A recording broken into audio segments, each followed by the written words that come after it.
kids need tools to navigate the changes they face in the world. Can anyone relate? In this podcast, you'll hear from parents, educators, and other experts who can bring perspective to the monumental job of parenting. We can't count on anyone else. We have to be warriors for our kids. This is the Warrior Parent Podcast. I'm Marci Mitchell. And I'm Debbie DiManno. As parents, we understand that we are partners with schools and leaders of our communities. Join us as we use the science of an educational process called SEL, or social emotional learning, as well as proven mind-body techniques to create a collection of exercises and tools for kids of all ages. In today's episode, we'll talk to Meghan Adamski from A Touch of Understanding, a nonprofit dedicated to raising awareness and education around disability issues. All right, let's dig in.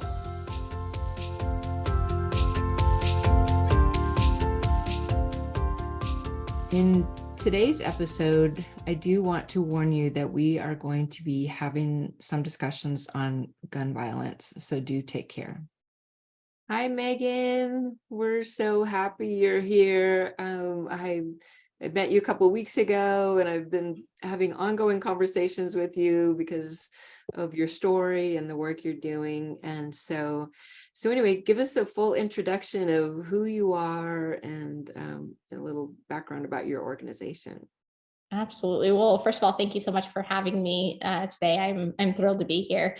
So my name is Meghan Adamski, and I am the executive director of A Touch of Understanding. We promote inclusion and acceptance for all individuals, but especially those with disabilities, through hands-on experiential workshops at schools. So students, when we go to a school, students get to use wheelchairs, walk with a white mobility cane, handle braces and artificial arms and legs, write their name in Braille, learn about autism and learning disabilities, and then they also get to meet some of our volunteer speakers who have disabilities, and they share their story and how they meet their goals and objectives. All of it is with the idea that we promote understanding, and when we can understand each other's story and strengths and challenges a little bit better, then we can better befriend and include and accept others. Oh my God, I love that. That is so beautiful. Well, can you tell us a little bit about your story? Like how did you get here? How did you get to this place and this job and this work? Absolutely. So I've always been around individuals with disabilities in various capacities. As a child in elementary school, I just was kind of naturally drawn to befriend others who had disabilities, and found myself oftentimes during recess or lunch in our special education classroom at my elementary school. One of my dear friends through elementary school had cerebral palsy, and I vividly remember actually when her grandmother moved in 2 doors down from me, and how exciting that was for the two of us, because then we got to hang out outside of school whenever she visited her grandmother. So and then in high school, one of my best friends has muscular dystrophy, and we just were best friends. She was a bridesmaid in my wedding, and so it's just kind of always been who I am, just being around individuals with disabilities. And I got my degree in speech pathology from Sac State. I worked as a speech pathology assistant, working primarily with children on the autism spectrum. I love the one-on-one goal-focused work.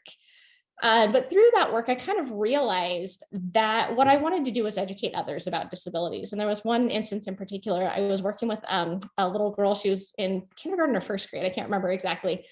But she was part of the day in a special education classroom and part of the day in a mainstream classroom. And so I would go into her mainstream classroom and work with her. And I observed her one day at recess, and she was isolated.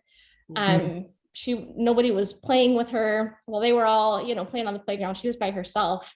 Right. And I looked around the classroom, and I realized that her desk was physically isolated. All of the other desks were in table groups, and hers was at the back corner of the room.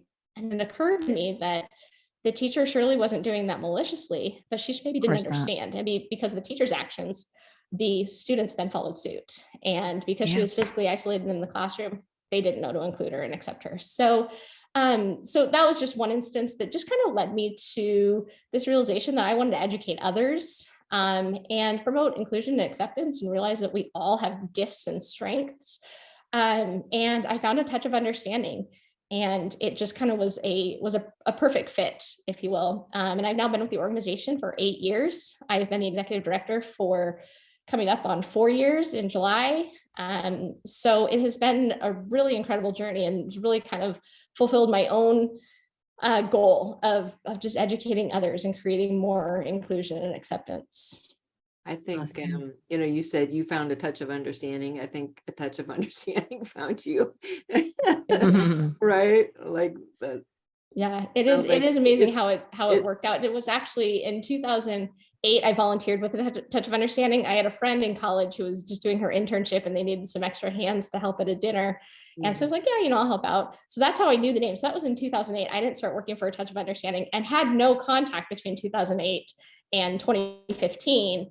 Had no contact, but that from that one instance, the name was kind of in my head. And I was like, I think they do something with disabilities, but I'm not sure. And reached out, and it was perfect. So you just kind of never know where things are going to lead. That's right. Yeah. That's a beautiful story. I love that. Yeah, you were built for this for sure. So so tell me a little bit more about, you're serving the community. And I mentioned that we met at a foundation meeting. We both got a grant together. And so clearly the community knows a lot about you. So tell me about some of the other things that you guys do. Yeah, so we are in our program was started in Granite Bay. We've been an incorporated nonprofit for 27 years, but our founder was doing the program a few years before that. So we've been around for close to just a little bit more than 30 years. And right in Granite Bay, and all of the growth has come very naturally, organically. And now we're throughout 10 counties in Northern California. We serve between 10 and 11,000 students a school year. And so that growth has just been kind of word of mouth. We, over the 30 years, haven't done a whole lot of marketing or outreach, but it's, one teacher will be at a school and then tell a friend at a different school, or, they'll move schools themselves and, kind of take our program with us. And that's how, we're as far as the Bay Area, Mill Valley, the mountains of Calaveras County. And so all of the growth has just been really natural and organic. And the community really, I think, benefits from our program. And so it's not just the students or the grade level that we work with, but it really has kind of what we like to call ripple effects out into the community.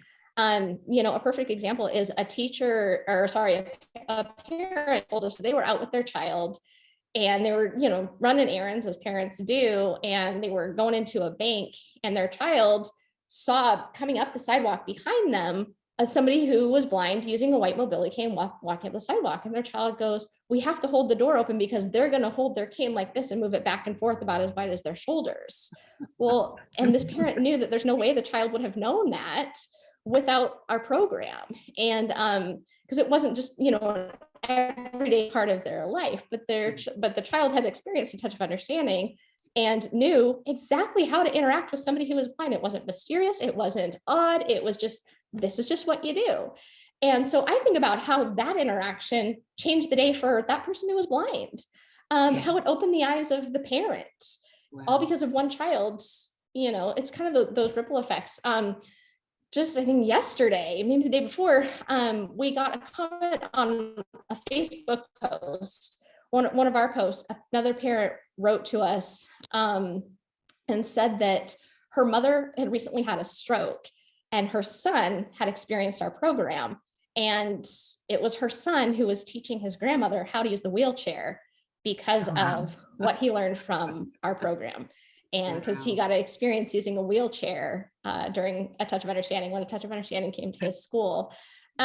So I don't know if that answers your question about community, but just kind of how we've gotten into the communities that we're in, and then just the community benefit of our program. Yeah, if anybody was wondering what was the point, that really demonstrates so beautifully. And for those kids to grow up with it, then it's the stigma's gone, the mystery, the weirdness. It's just, oh, this is what this is. And here's how I show up as my best self for this person. I love that. That's just beautiful. And, I mean, over 30 years, there are now kids who have gone through our program who are now adults, who are now teachers and administrators and business leaders and first responders. We had a fourth grade teacher earlier this year reach out to us and say, I remember doing this when I was in fourth grade, and I want my fourth graders to experience it. And so it is a message that they really keep with them forever. A principal came up to me not that long ago and said, I love your program. My own kids are now in college, and they still talk about this as one of their favorite days in all of elementary school. So, I mean, I just have a whole ton of stories like that just really show that even though we're on a school campus for about 3 hours, the impact goes well beyond that. And students, and I think it's because of the hands-on nature, they really get to experience it.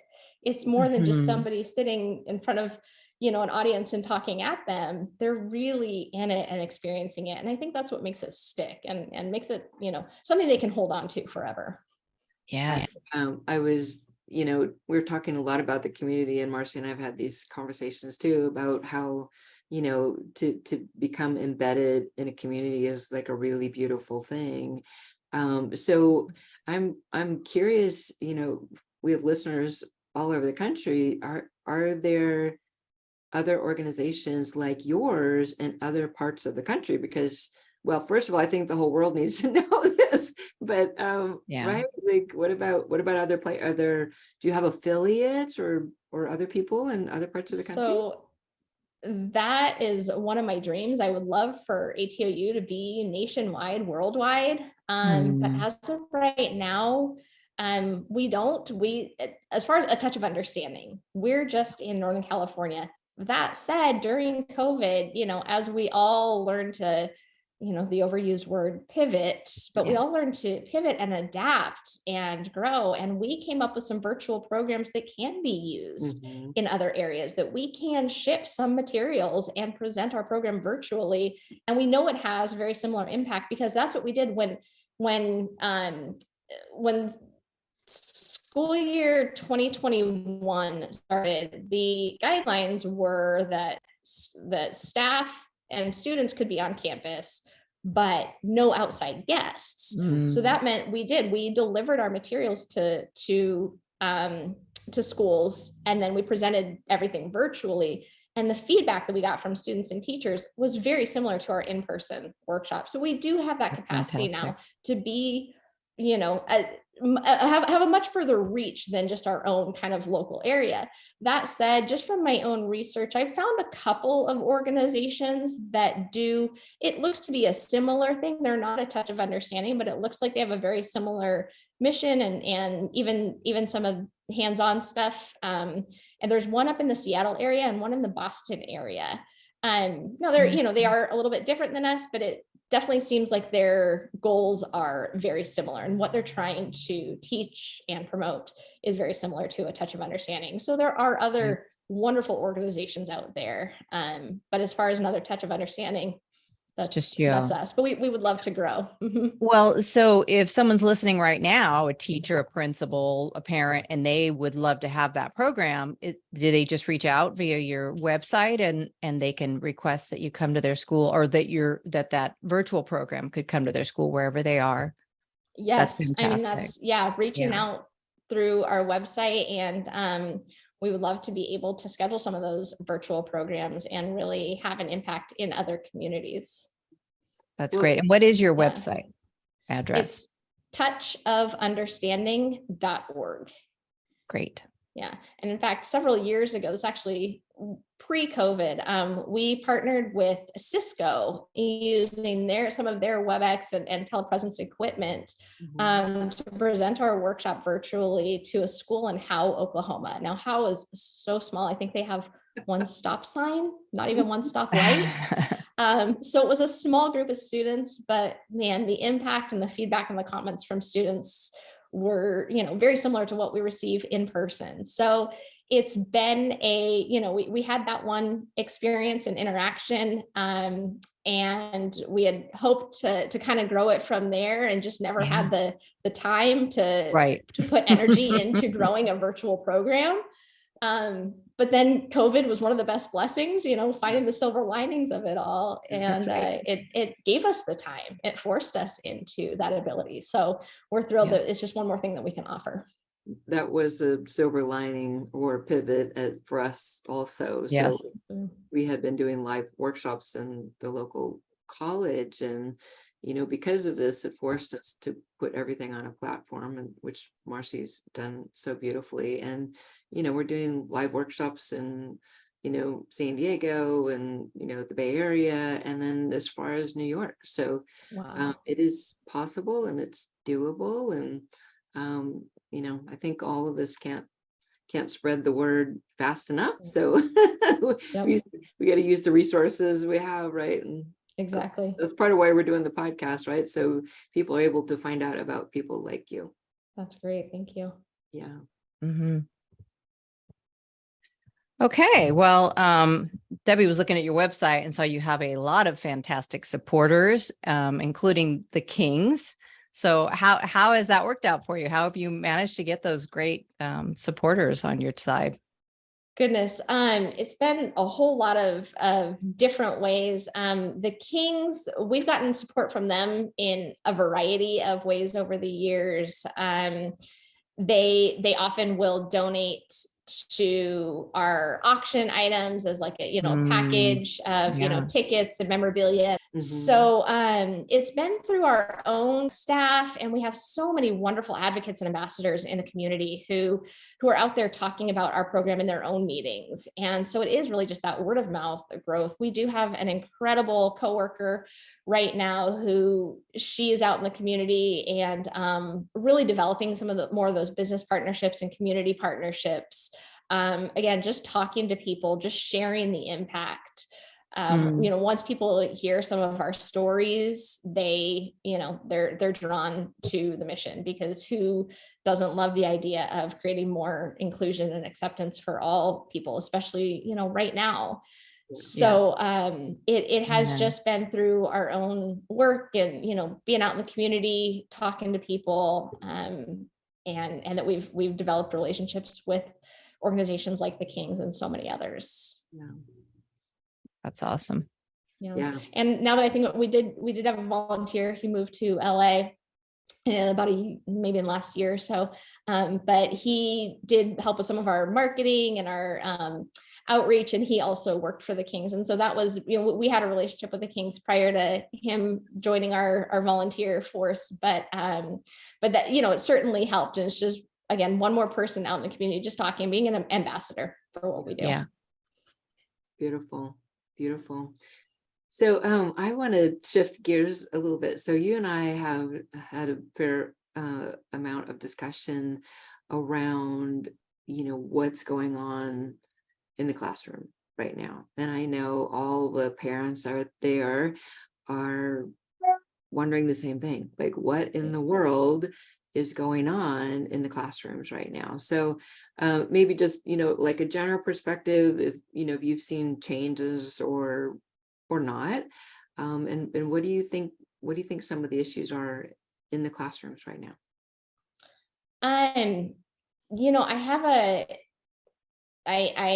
in between my executive director ATOU hat and my parent hat, being the parent of a 5-year-old and a 2-year-old, with a son starting kindergarten in the fall. So, and the big, kind of step that is, and that's so much of why a touch of understanding is so important, because I do see real change in front of my eyes when we're at schools. I see, kindness, and I see students really receive the message and the understanding. And countless teachers have written to us saying that they just see it in their classroom well after we leave, that their whole classroom dynamic kind of changes. And that's why it's so valuable, and why, as a parent, I am invested in this as much as I ever have been, if not more, because I want my kids to grow up with that kind of love and acceptance in their school community and their local community beyond. So I am so invested for that reason. And I also know that there's a lot of work yet to be done. And there is a lot to be addressed, and we are just one organization. Right. As wide as our reach may be, serving between 10 to 11,000 students a school year. And then when you think of, again, the ripple effect, the, friends that they tell, or the difference in their behavior, or whatever it may be of those 10 or 11,000 students, the ripple effect is huge. And still there's a lot to be done. So I think it takes more community support for an organization like ours to get more volunteers. The more volunteers we have, the more workshops we can do, because we're, limited by our staff and personnel capacity as much as anyone else. And so, we rely on our volunteers to provide our workshops. And so, with more volunteer support, we can, continue, but then also, who are the other organizations that are addressing whatever the changes that anyone wants to see in their own community? I think being active is so important. And so if you're passionate about an issue, if you're passionate about mental health, if you're passionate about, any other issue that's out there that's going on, I guarantee there is an organization, there likely a nonprofit that's doing that work. We always say in the nonprofit community, I'm sure you guys, hear this as well, that we're doing the work that the government can't. The government can't do everything. And so it's so vital for nonprofits to be out there, boots on the ground, so to speak, in the communities, doing some of the hard work. And so I just am an advocate for people getting involved in whatever organization, whatever it is, issue that draws at their heartstrings, to not idly sit by, but to get involved, to make a change. And I think that's how our community grows and how our community changes and improves. And, whether it's in the school or beyond, it takes support from people.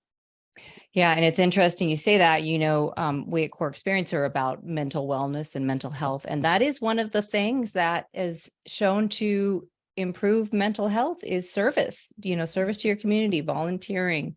So yeah, it's a great thing to do, to get out there and help where you feel called. We're not just here to work and wait for our retirement and then maybe take a trip. We're here for way more than that. So, well, something else as you were talking about that I'm noticing, and I'm curious what your take on it is this shift in just the whole way that younger generations are talking about disabilities, and really calling for being empowered to say, what have you done to make this space welcoming for everyone? And, really owning whatever it is that is their disability or the thing that's a challenge for them, and really speaking up for themselves, whether they're on the spectrum or they're in a wheelchair, or it's something to do with hearing or seeing, which I just find fantastic. And I wonder what your take is on that, like what's happening there. Yeah, that's a good question. I think that some of it is, again, the access to information.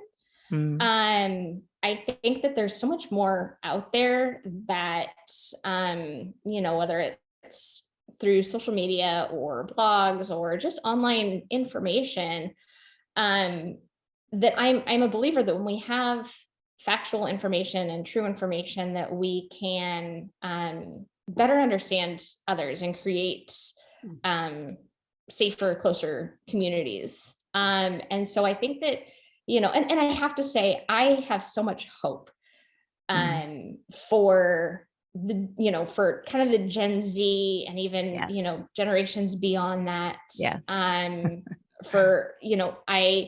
I think that they've been shown to be one of like the most active and involved generations that we've seen in a long time, if not ever. I don't know all of the research around it, but I have so much hope for what they bring, and the openness and the willingness to talk about differences, disabilities, diagnosis, mental health. Of course, COVID, as you guys know, in the mental health space, in the mental wellness space, COVID wreaked havoc on so many people. And it's also been our young people who are willing to speak up and say, I'm struggling, I think that things like counseling and therapy are, again, the more we talk about it, are becoming destigmatized, and doing things to improve our own mental wellness, or just taking that step of saying, I'm not okay, I need support, is huge. And so I think the willingness to talk about it ties in with the access to information. And I don't know if I'm right in that, or if it's kind of my own, not that it's a right or wrong thing, but it's kind of just my own anecdotal experience. Yeah. Well, we have the very same sixth sense, if you will, because we're moms, about this generation of kids, and how accepting and open and aware. They just have this awareness. So whether it comes from, it comes from social media or wherever they're getting it, they do have an awareness, and the level of compassion we see is just remarkable, right? Yes. So we love Gen Z. I'm big fans. Same. I am a huge fan. And I am so appreciative of the shoulders that I'm able to stand on, and that Gen Z is able to stand on, of so many that went before us who walked a path of struggle, of who fought so hard and continue to fight, that have, created inroads in this path to more inclusion and more acceptance. It hasn't just happened overnight with Gen Z. It has been decades of work and struggle. And so whether that's people with disabilities, or whether that is the LGBTQIA+ community, or whether that is, mental health, whatever it is, there have been, it has been worked on and struggled with for decades, longer than that, for generations. And so I recognize that privilege of that, we stand on the shoulders of so many who have gone before us, and that Gen Z is really, coming in behind us, coming in hot. And I'm so excited about what they bring. Yes, me too. Yeah, we're right there with you. Marci, did we talk about the youth force? Is that a piece of what you do, Megan? Yes, it is. So I see that with some hesitation, only because it's one program that we have not revitalized since COVID. It was, so the Youth Force is actually an acronym that stands for Friends Offering Respect, Creating Empowerment. And it came out of beautiful students who went through our program, who, through their teachers or administrators or parents, reached out to us and said, and students primarily with disabilities said, how can we be more involved? What can we do? And it was a group of, 8 or 10 youth with and without disabilities who formed this incredible, actually, I take that back. It was the group who initially started the Youth Force all had disabilities, but it evolved to a group of youth with and without disabilities who would get together for monthly events and, dances and parties and community service activities. We would go whitewater rafting in the summer. I mean, just a ton of fun. So a really incredible group. I think when at the time of COVID, we had about 250 to 200 registered members of the Youth Force. And at any given event, we'd have varied between 30 to 75, but it was youth with and without disabilities. And truly, you walked in the room and didn't know, who had a disability and who didn't, if you didn't see wheelchairs or white canes or anything like that. And a lot of youth on the spectrum, on the autism spectrum. And everyone's hanging out, having a good time together, working together. We had relay races where they'd be in teams all working together to accomplish a goal and things like that. Or one of my favorites was we did a board game drive for Shriners Hospital, actually. because they were saying that they use games all the time as, patients, needing a distraction, or they use them, for families or in the classroom or whatever. And they could really use an update to their games that, pieces were lost or broken, things like that. And so our youth force got together and did a huge drive and filled their entire game wish list and then some. And then we took some youth down to Shriners to deliver them and get a tour of the hospital. And I think what's really powerful in that too is it was youth with and without disabilities. And oftentimes I think that individuals with disabilities are seen as recipients of gifts and goodwill. And so it's really nice when they themselves can also be empowered and give back. And then the community too sees them as givers just as much. So everybody needs their purpose still. Right. Yeah. Right, exactly. Like, whether you have a disability or not, that thing still resides within you. Because we all have something. Certainly. Yeah. Right. Exactly. Absolutely. We all have strengths and challenges. Yes. And so the youth force is certainly something. I think one of your other one of the other things that you had emailed was talking about goals, what I would like to see, and bringing the youth force back is a huge goal. Our coworker who ran the youth force, he moved during COVID. So it's been, kind of a personnel thing as well. And just having the bandwidth to support, the kind of reimagination and rebirth of that group. But it is something that is high on my to-do list, and that I would truly love to see, because I think it's such a valuable program. There are a lot of programs out there, especially now for youth with disabilities, but there still aren't as many where they get to be around peers without disabilities, just in a very fun social setting. Yes. And that's so good for kids and teens and, all of them. That's fantastic. Yeah. So let's talk a little bit more about your being a mom. I shared with you some of my thoughts, and I had been having some conversations with some friends who have little ones just like you, and are really torn around the whole, should I send my child to school or not? They're having some issues. And so I think you're the perfect person to answer this question, because you're on both sides of the fence. You're working in the schools, you see what's going on. And then you have a little one who's getting ready to go to school. So tell me a little bit about your thoughts on this. I'm going to take off my ATOU hat for a little bit and just speak as a parent, knowing that, this is me and no reflection of ATOU.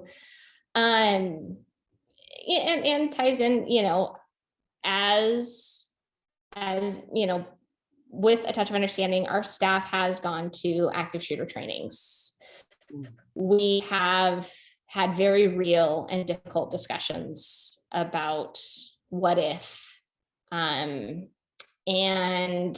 it's something that I am always thinking about whenever we're on a school campus. Where are the exits? Do we have the capacity to lock this door? Because we're guests on that campus. We don't have keys. Is there a teacher in this room with us? Is there not? Do they have, is the door already locked? Is it not? How would we barricade? Okay, how would we get out? Okay, we've got people who are blind. How are we going to get them out? We've got people in wheelchairs. How are we going to, just really a whole lot of, and oftentimes, we've got activities going on in one area and speakers in a different. So it's like, okay, I've got to, if I'm in here with activities, how am I going to make sure my speakers are okay? There's a lot of dynamics there. So it's something that I'm thinking about every single time we're out at school.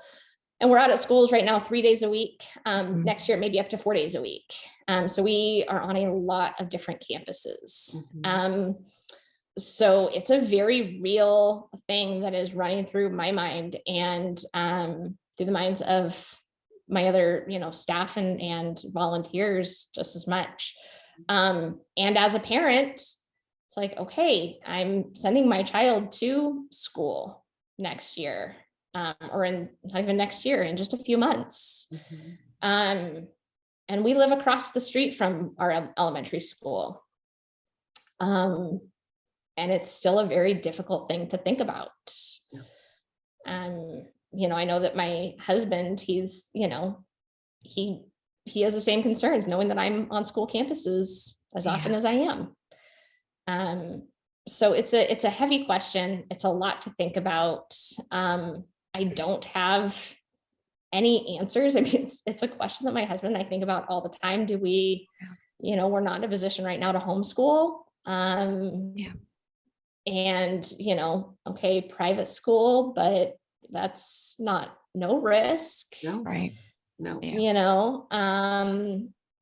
So it's a really tough, and I know with my friends, there's many of us in kind of my group of friends who all have kids right around the same age, who either just started school, will be starting school, and we're all in that same boat. Our job as parents is to keep our kids safe. And, or at least, to the best of our ability, to the best of our ability that we can control. And there's so much we can't control. And I think that's the hard part. Is sums up knowing what we can and can't control. And that's Marci the hardest part of parenting. Right. We were having these conversations. Marci and I are older moms and our kids are college or out of college. And so for us, as we're getting into the podcast and we're having discussions with lots of other people and asking them similar questions, I mean, my heart is just broken. It is just broken for all the warrior parents right now. Because I can't even imagine taking my little ones to school right now. I honestly don't know what I would do. And I was having this conversation with my daughter who's in college right now. And she, she's doing online school. And I have to say, I'm kind of relieved about it. I really am, that she's not on a campus somewhere. And, when I was your age and taking my little ones to school as I dropped them off, my thought was, this is the safest place that my kids are going to be all day, right? There's teachers, there's people watching them on the playgrounds, there's principals, there's a million people with my kids. And that is the safest thing for my kids to be doing right now. Never occurred to me that going to school was going to be as traumatic as it is. And then, taking it to a whole nother level, like everyone's, asking the question, like, why are the kids so stressed out? Right? What's all the anxiety about? Yeah. It has a real effect. Yeah. I mean, I think about my 5-year-old, my son, participating in active shooter drills. That's a lot for a 5-year-old, and I mean, my husband used to be in law enforcement. He's not anymore, but he actually used to train. He used to do civilian trainings for active shooters. So it's something very real in our house, as far as, I mean, I've been trained by him. And so again, the things to look for when I'm out at school, and, kind of some of the things to do. But I'm like, I'm an adult. I can handle it. I don't want my baby experiencing that. Just the drill itself. Yes. Incredibly traumatic. I mean, he's 5. He's a baby. Experiencing that. I know for me, when I was in elementary school, and I was, probably different in this, but fire drills were stressful for me. And so, and occasionally a couple times a year we had an earthquake drill, but those drills were stressful for me as a child. Never had to do an active shooter drill. And now they're making, and there are backpacks now made that have Kevlar in them. Anything to keep our legislature from actually doing their job. It says a lot when we're making school supplies that have Kevlar in them. That is not the world that we should be creating. But again, this new generation is not going to put up with this. So, No, yeah, they're we not. got And change there's- is going to be coming. So, Yeah, I see some of the younger, lawmakers across the country, both at the federal and, in the state level, and, even as city mayors, some of the demographics are trending younger, and it's refreshing to see. yes. It's just a change of thought Yes. patterns, and, so Yeah. And we'll see what they're comes not, of it. they're not having any of this. This is the way we do it, or this is the way it's always been done. And thank God, let that go out the window. And that's why I'm so passionate about, getting involved in your community, and whatever that means for Yeah. you, is because, it's so important that we speak up, especially as parents. I think for us to, we do our best to keep our children safe, and every parent who has lost a child to gun violence, that was their number one goal as well, is to keep their child safe. Of course. And Yeah. I can't imagine what that's like, what that feels like. It just, but I think it's so important for us to do what's in our power and what's in our control. And that is speaking up.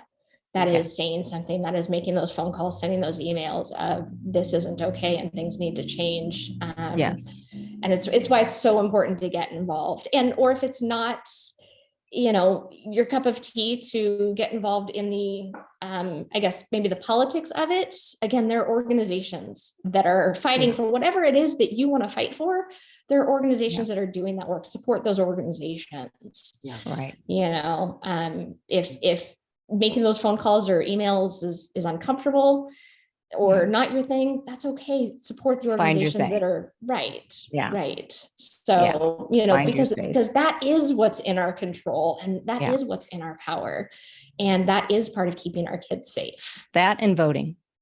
Vote. There you go. Yep. Yes. There you go. Absolutely. Meghan, this has been an awesome conversation. I do want to just give you a chance in case there's anything that you really wanted us to share about your organization that we didn't cover.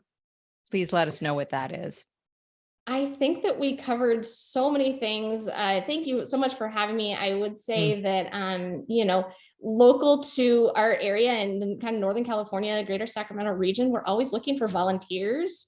So if being around kids and, the school safety kind of piece aside, we're still out there doing the work because it's important work to do. Yeah. And it's valuable work to do. And, my hope is that any of those kids who, went down whatever negative path because they felt isolated, that we can stop that at a young age and create a space that they don't feel isolated, that they feel included, that they feel supported.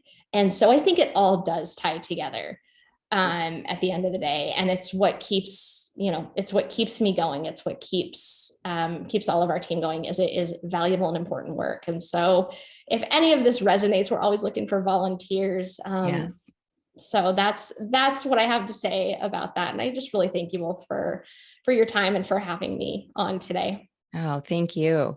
Thank you. And so if people want you in their school, they should go to the website and they can request that as well. I'm sure there's lots of people thinking this would be an amazing thing at my school or my kid's school or the school where I work.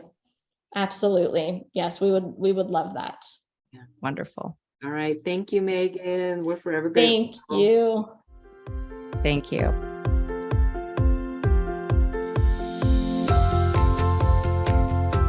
And mindfully return to a place of calm and centeredness. Our core tools platform consists of a number of proven tools and techniques that are designed to reduce stress, anxiety, and overwhelm in spite of what's going on in your world. Meditation is just one of these powerful tools, and through a special partnership with Donna Appadoni, we have created a very special group of meditations available only on our platform and via Donna's own website. Here's Donna to tell you more.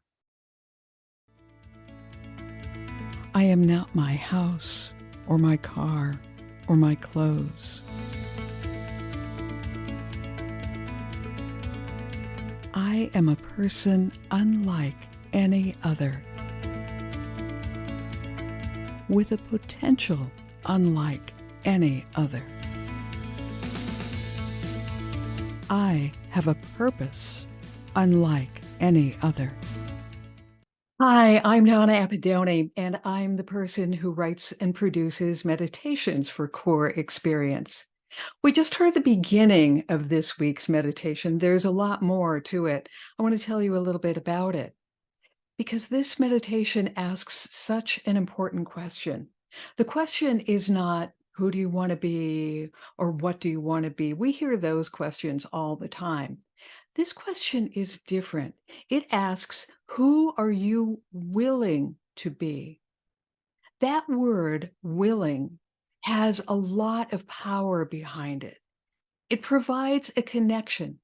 It connects us to where we are right now, to what the possibilities are and what the potential may be. This meditation is about listening for possibilities and then jumping in.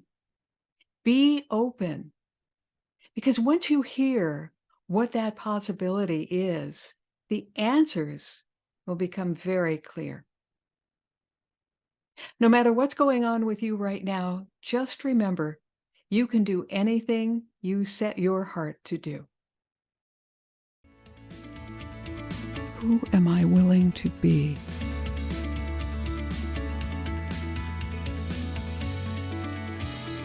Tell me.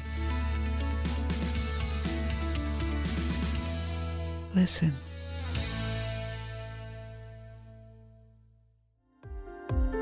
Thanks for listening to the Warrior Parent Podcast. You can find us at coreexperience.org. You can find out more about our guest, Meghan Adamski, and her organization, A Touch of Understanding, at touchofunderstanding.org.